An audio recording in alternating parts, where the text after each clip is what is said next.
ইংরেজিতে একটি প্রবাদ আছে, আ ওল্ফ ইন শিপস ক্লোথিং। বাংলায় যার অর্থ হলো ভেড়ার ছদ্মবেশে নেকড়ে। মানে এমন কোনো ব্যক্তি বা গোষ্ঠী যে বাইরে থেকে নিরীহ বা বন্ধুর মতো ভান করে, কিন্তু ভেতরে ভেতরে তার উদ্দেশ্য থাকে ভিন্ন। সংস্কার আর নির্বাচন নিয়ে দেশের অন্যতম বড় দল বিএনপি এমন ভেড়ার ছদ্মবেশে নেকড়ের খপ্পরে পড়েছে কিনা তা নিয়ে এখন আলোচনা হচ্ছে দলটির ভেতরে। একের পর এক ইস্যুতে সরকারকে নিঃশর্ত সমর্থন আর সহযোগিতা করেও দলটি এখন পড়েছে বিপাকে। উল্টো আওয়ামী লীগের টিম বৃষ্টি ঠেকাতে অধ্যাপক ইউনূসের নিমন্ত্রণে নিউ ইয়র্কে পরিস্থিতি আরো লেজে গোবরে করে ফেলেছে। নিউ ইয়র্কে বসে জামাত ইসলামীর সাথে সমঝোতা তো দূরের কথা, উল্টো আরো দূরত্ব বেড়েছে। অধ্যাপক ইউনূসের মধ্যে দলের প্রতিষ্ঠাতা জিয়াউর রহমানের ছায়া দেখতে পেয়ে দলের অভ্যন্তরে নতুন করে বিতর্কের জন্ম দিয়েছেন বিএনপি মহাসচিব। এরই মধ্যে সংস্কার দুধ ভাত খেলার শেষ পর্ব শুরু হচ্ছে 5ই সেপ্টেম্বর থেকে। তার আগে গণভোটের পক্ষে সায় দিয়েও সমঝোতায় পৌঁছতে পারেনি সরকার আর এক মিত্র জামাতে ইসলামীর সাথে। দলটির বেশ কয়েকজন সিনিয়র নেতার আশঙ্কা, জুলাই সনদ নাটকের শেষ পর্বে সরকার সুকৌশলে বিএনপির ওপরই দোষ চাপাবে, অথবা এমন ভাবে জুলাই সনদ বাস্তবায়ন করতে চাইবে যেটি করলে বিএনপির পক্ষে মানা সম্ভব হবে না। যদি নির্বাচনের স্বার্থে বিএনপি মেনেও নেয়, তাহলে রাজনৈতিকভাবে আরো ভরাডুবি ঘটবে বিএনপির। এর মধ্যে সংস্কার ইস্যুতে বিএনপির বিরোধী অবস্থানে থাকলেও আগামী নির্বাচনের জন্য 298টি আসনে প্রার্থী চূড়ান্ত করে ফেলেছে জামাত ইসলামী। নিজেদের কাতারে ভিড়িয়েছে 6টি দলকে। অথচ কোন্দলে ভরা বিএনপি নির্বাচন তো দূরের কথা, সংস্কার ইস্যুরই কুল কিনারা করতে পারছে না। বরং ঢাকার মেয়র থেকে শুরু করে বিসিবি নির্বাচন, এরকম জাতীয় নির্বাচনের চেয়েও অপেক্ষাকৃত ছোটখাটো ইস্যুতে পেরে উঠছে না সরকার আর এক উপদেষ্টার সাথে। আবার দলের ভারপ্রাপ্ত চেয়ারম্যান তারেক রহমানের দেশে ফেরার কোনো লক্ষণ দেখা যাচ্ছে না। এমন পরিস্থিতিতে দলটির অনেক নেতাই মনে করেন বিএনপি এমন এক হাতে হাত রেখেছে যেখানে শুধু তার হাতই কামড় পড়ছে। বিস্তারিত জানতে চলুন যাওয়া যাক বিশ্লেষণে।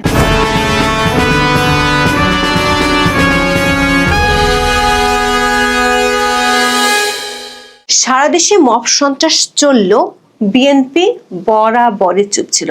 এমনকি মবের তোড়ে নিজ দলের মুক্তিযোদ্ধা নেতার বিরুদ্ধে নিয়েছিল শাস্তিমূলক ব্যবস্থা। উপদেষ্টা আসিফ মাহমুদের সাথে লড়াইয়ে পেরে না উঠে ইশরাক হোসেনের রাজনৈতিক ক্যারিয়ার জলাঞ্জলি দিতেও কার্পণ্য করেন দলটি। সেই আসিফের কাছে সম্প্রতি বিএনপিপন্থী লোকজনের বিসিবি নির্বাচনকেও জলাঞ্জলি দিতে হয়েছে। আওয়ামী লীগের কার্যক্রম নিষিদ্ধের ইস্যুতে প্রথম দিকে বিরোধিতা করেছিল, কিন্তু সরকার নিষেধাজ্ঞা আরোপের পর সরকারকে শুভেচ্ছা জানিয়েছে। জাতীয় পার্টির উপর হামলার পর দলটি বুঝতে পারে তাদের আগের সিদ্ধান্তে ভুল ছিল। রাজনৈতিক বিশ্লেষকরা মনে করেন গত 1 বছরে বিএনপি এমন অনেক ইস্যুতে পদে পদে ভুল করেছে। কিছুদিন পর সেই ভুল বুঝতে পেরে পুরাতন অবস্থানে ফেরত গিয়ে রাজনীতির মাঠে হাস্যরসের জন্ম দিয়েছে। রাজনৈতিক বিশ্লেষকদের ধারণা, বিএনপি শুরু থেকে অধ্যাপক ইউনূসের নেতৃত্বে অন্তর্বর্তী সরকারকে সমর্থন দিয়ে গেছে জাতীয় সংসদ নির্বাচনের আশায়। ছোট সংস্কার, বড় সংস্কার কিংবা মৌলিক সংস্কারের বহু নাটকের পর গত জুনে লন্ডনে বসে তারেক রহমানের সাথে বৈঠক করেন অধ্যাপক ইউনূস। সে বৈঠকের পর বিএনপি আশায় বুক বেঁধেছিল যে মধ্য ফেব্রুয়ারিতে নির্বাচন হবে। অধ্যাপক ইউনূসই তার 2 মিত্র এনসিপি এবং জামাত ইসলামীকে বসেও আনবেন। কিন্তু জাতীয় ঐক্যমত্য কমিশনের আলোচনার টেবিলে ও মাঠের রাজনীতিতে জামাত ও এনসিপি বিএনপিকে সংস্কারের নানান অঙ্কের বীজগণিত ও পাটিগণিত, কখনো কখনো উপপাদ্য আর সম্পাদ্যের জটিল সমীকরণ শিখিয়েছে। আবার কখনো কখনো পিথাগোরাসের আমলে ফিরিয়ে নিয়ে গিয়ে বুঝিয়ে দিতে চেয়েছে ঢেকে গেলা কোষ্টি পাথরের মতো কঠিন। এরই মধ্যে নিউ ইয়র্কে অধ্যাপক ইউনূসের জাতিসংঘের সফর ঘনিয়ে আসে। কার্যক্রম নিষিদ্ধ থাকা আওয়ামী লীগের কর্মকাণ্ডে সরকারের মধ্যে আশঙ্কা দেখা দেয় বিপদ আসন্ন। ডিম বৃষ্টি থেকে বাঁচতে অধ্যাপক ইউনূস 3 মিত্র দলকে সাথে নিয়ে যাওয়ার কৌশল আটেন। এ নিয়ে রাজনৈতিকভাবে বিতর্ক দেখা দিতে পারে এমন আশঙ্কা থাকার পরও বিএনপি রাজি হয়। বিষয়টি নিয়ে দলের অভ্যন্তরেই ব্যাপক আপত্তি উঠেছিল, কিন্তু লন্ডন থেকে নির্দেশ থাকায় বিএনপির সর্বোচ্চ পর্যায়ের 2 নেতা যান অধ্যাপক ইউনূসের সাথে। যে সমালোচনার ভয় দলটির ভিতরে দেখা দিয়েছিল সেটি পরে প্রচার পায়।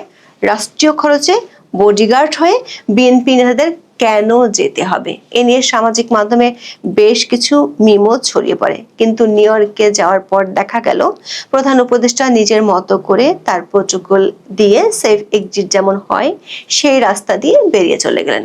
কিন্তু বিএনপির মহাসচিব মির্জা ফখরুল ইসলাম আলমগীর সহ 5 রাজনীতিকের নিরাপত্তার কোনো ব্যবস্থাই ছিল না, ফলে ডিম বৃষ্টির শিকার হতে হয়েছে আক্তারকে।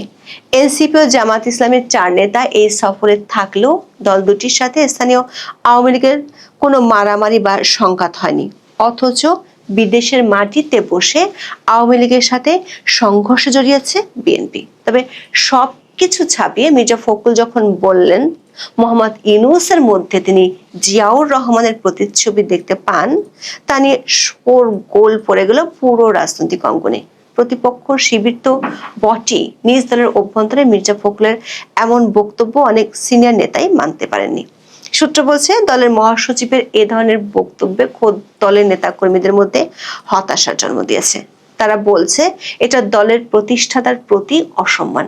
মির্জা ফখরুল জিয়াউর রহমানকে এমন এক লোকের সাথে তুলনা করলেন যিনি গত 14 মাসে লাশ আর মবের রাজত্ব কায়েম, সংখ্যালঘু নিপীড়ন, দেশ বিদেশের ষড়যন্ত্র, নারী নিপীড়ন, উগ্রবাদের উত্থান, স্বজনপ্রীতি, পাহাড়কে অগ্নিগর্ভ করে তোলা, বেকারত্বের হার বৃদ্ধি, অথচ বড় বড় কথার ফুলঝুরি ছাড়া জাতিকে কিছুই দিতে পারেনি। তবে কেউ কেউ আবার মির্জা ফখরুলের বক্তব্যকে কৌশল হিসেবে দেখতে চান।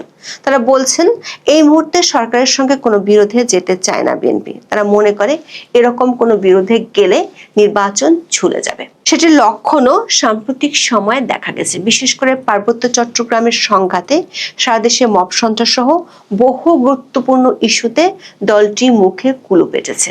ডাকসু ও জাকসু নির্বাচনে তাদের চেয়ে চেয়ে দেখা ছাড়া কিছুই করার ছিল না। এমনকি নিউ ইয়র্কে অধ্যাপক ইউনূসের দপ্তর যে এনআরবি সম্মেলন করেছে, সেখানে এনসিপি ও জামাতের চাহিদা মতো তাদের নেতাদের দাওয়াত দেওয়া হয়েছিল, কিন্তু স্থানীয় বিএনপির বেশিরভাগ নেতাই ঢুকতেই পারেননি, দাওয়াতও পাননি। তা নিয়েও কোনো উচ্চবাচ্য করেনি দলটি। অনেকেই মনে করছেন তোয়াজ করে হলেও যদি প্রধান উপদেষ্টাকে নির্বাচন ইস্যুতে বাগে রাখা যায় সেটাই উচিত হবে। সেক্ষেত্রে ইউনূসের মধ্যে জিয়াউর রহমানের প্রতিচ্ছবি দেখতে পাওয়ার মতো উপমা যোগ করলে বা দোষের কি? কিন্তু প্রশ্ন উঠেছে, এত নম নম করে কি আদতে বিএনপি তার আখের গোছাতে পারবে, নাকি অতীতের মতো আরো কোণঠাসা হয়ে পড়ছে দলটি? সূত্রগুলো বলছে নিউ ইয়র্কে নিয়ে যাওয়ার পেছনে নির্বাচনকে সামনে রেখে জামাত ও এনসিপির সাথে আসন ভাগাভাগির জন্য মধ্যস্থতার টোপ বিএনপিকে গেলানো হয়েছিল। মানবজমিনে প্রকাশিত একটি রিপোর্টে পত্রিকাটির সম্পাদক মতিউর রহমান চৌধুরী বলছেন সে আশায় ঘুরে বাড়ি, উল্টো জামাতের সাথে বিএনপির দূরত্ব আরো বেড়েছে। রাজনৈতিক বিশ্লেষকরা বলছেন এই দূরত্ব তৈরি হয়েছিল সংস্কার নামে দুধ ভাত খেলার মধ্য দিয়ে। সরকার একাধিক সূত্র বলছে সরকার 5 থেকে 6 জন প্রভাবশালী ব্যক্তি এই সংস্কারের বিষয়টি ডিল করছেন। তারা বিষয়টি প্রথম থেকে এমন ভাবে সাজিয়েছেন যাতে জুলাই সনদের বাস্তবায়ন নিয়ে বিরোধ লেগেই থাকে। দর্শক খেয়াল করে দেখুন কিভাবে জুলাই সনদ বাস্তবায়িত হবে সেটি নিয়ে দীর্ঘ সময় পর্যন্ত কোনো আলোচনাই ছিল না, বরং শুরু থেকে আলোচনা ছিল কি কি বিষয়ে সংস্কার হবে তা নিয়ে। শেষের দিকে এসে পুরো প্রক্রিয়া হজ বড়লা হয়ে গেছে কিভাবে বাস্তবায়ন হবে তা নিয়ে। সবশেষ খবর হলো 84টি সংস্কার প্রস্তাব নিয়ে তৈরি হচ্ছে জুলাই জাতীয় সনদ।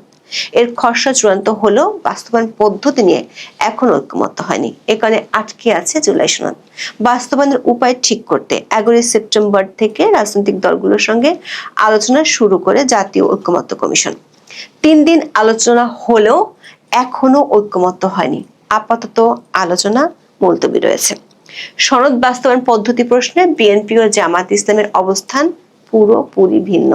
বিএনপি মনে করে সংবিধান সম্পর্কিত সংস্কার প্রস্তাবগুলো বাস্তবায়নের একমাত্র বৈধ পথ বা ফোরাম হচ্ছে জাতীয় সংসদ। আগামী সংসদের মাধ্যমে এগুলো বাস্তবায়ন করতে হবে।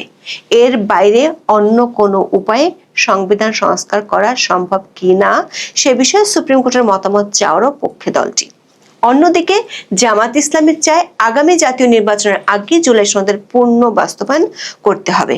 এর ভিত্তিতে আগামী নির্বাচন হতে হবে। আগামী সংসদের হাতে বাস্তবায়ন ছেড়ে দেওয়া হলে এসবের বাস্তবায়ন ঝুলে যাবে। আর এনসিপি চায় গণপরিষদের মাধ্যমে জুলাই সনদ বাস্তবায়ন করা হোক। সবশেষ বিএনপি জাতীয় সংসদ নির্বাচনের দিন গণভোটের পক্ষে রাজি হওয়ার ইঙ্গিত দিয়ে রেখেছে। এর মধ্যে অধ্যাপক আলী রিয়াজের কমিশনের মেয়াদ বাড়ানো হয়েছে 2 দফা। সবশেষ দফার মেয়াদ শেষ হবে আগামী 15 অক্টোবর। 5 অক্টোবর নতুন করে আলোচনা শুরু হবে, সেখানেও কোনো আশার আলো দেখছে না সংশ্লিষ্টরা।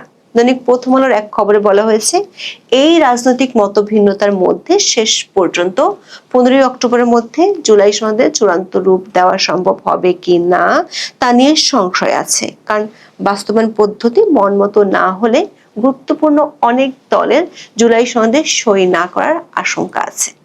বিএনপির একাধিক নেতা মনে করেন, জুলাই সনদ না হলে সংস্কার হবে না এমন ধারণা সরকারের পক্ষ থেকে দেওয়া হয়েছে।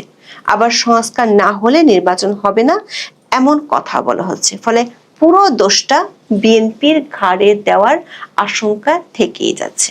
সূত্রগুলো বলছে, একদিকে সরকারের কৌশলের কাছে বিএনপি যখন হাবুডুবু খাচ্ছে, তখন অন্যদিকে ভোটের মাঠে রাজনীতিতেও জামাতের কাছে দলটি পিছিয়ে পড়ছে। দৈনিক প্রথম আলোর আরেকটি খবরে বলা হয়েছে, জামাত ইসলামী 298টি আসনে প্রার্থিতা চূড়ান্ত করে ফেলেছে।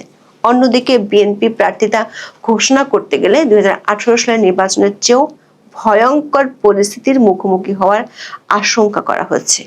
এর চেয়েও বিস্ময়কর ব্যাপার হলো, দলটির ভারপ্রাপ্ত চেয়ারপারসন তারেক রহমান কেন বাংলাদেশে ফিরছেন না সে প্রশ্নের উত্তর নেই দলটির কারো কাছে।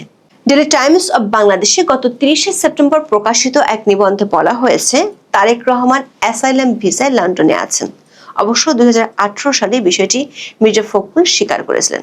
সবশেষ তারেক রহমানের পররাষ্ট্র উপদেষ্টা হুমায়ুন কবির নিউ ইয়র্ক থেকে ফিরে বিমানবন্দরে সাংবাদিকদের বলেছেন, যখন ফিরবে তখন জানানো হবে। এর অর্থ হলো তারেক রহমানের ফেরাটা এখনো অনিশ্চিত। জনাব হুমায়ুন আরো বলেছেন, তারেক রহমানের নেতৃত্বে বিএনপি নির্বাচনে লড়বে। দর্শক, সবাই জানে তারেক রহমানই বিএনপি সর্বোচ্চ নীতি নির্ধারক। তার নেতৃত্বে বিএনপি নির্বাচনে লড়তে পারবে না এমন প্রশ্ন কেউ কি কখনো তুলেছে? তাহলে জনাব হুমায়ুন নিজে থেকে কেন এমন ইস্যুর অবতারণা করলেন? আবার নিউ ইয়র্ক সফর থেকে হুমায়ুন কবির ও মির্জা ফখরুলের আলাদা আলাদা ফেরা নিয়ে দলের ভেতরে কিছু প্রশ্ন দেখা দিয়েছে, যে সমঝোতার জন্য নিউ ইয়র্কে যাওয়া হলো সেটিও কি হলো না?